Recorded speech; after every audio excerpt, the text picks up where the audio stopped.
հետընտրական փուլում կոալիցիայի հնարավորություն կա։ Եթե որևէ ուժ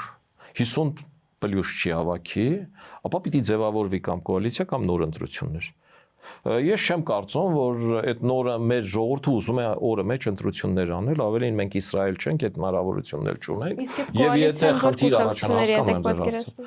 խնդիր առաջանա կոալիցիա ձևավորելու, բնականաբար կգնանք կոալիցիա ձևավորելու։ Եվ այդ կոալիցիա միանշանակ չենք ձևավորի այն ուժերի հետ, ովքեր Հայաստանը տեսնում են ռուսական ուղեծրում, ովքեր Հայաստանի զարգացումը եւ Հայաստանի անվտանգության ապահովումը տեսնում են նոյեմբերի 9-ին երրորդ կետով եւ Ռուսաստանի վրա հենվելով ու ռուսական ուղեծրում, այդ ուժերի հետ մենք ընդհանրություն չունենք եւ չենք կարող գնալ եւ իրենք էլ մեր հետ երբեք կոալիցիա չեն կազմի։ Շատ բնական բան է։ Այնպես չի, որ մենք կուզենք, իրենք էլ կկազմեն։ Հիմի դաշտում եթե կլինեն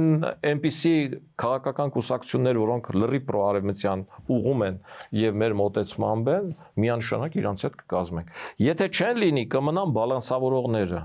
Բալանսավորողները գործող իշխանություններն են, որոնք դեպի արևմուտք որոշակի քայլեր անում են, բայց ռուսական գծում էլ որոշակի բաներ ուզում են պահեն։ Այսինքն եթե ընտրությունը լինի բալանսավորողների ու լրիվ ռուսական գծի մեջ, այստեղ առանձնապես շատ մեծ ուղեղ ու տրամաբանություն պետք չի ունենալ, որ ասել, որ այո, կոալիցիա կկազմենք բալանսավորողների հետ,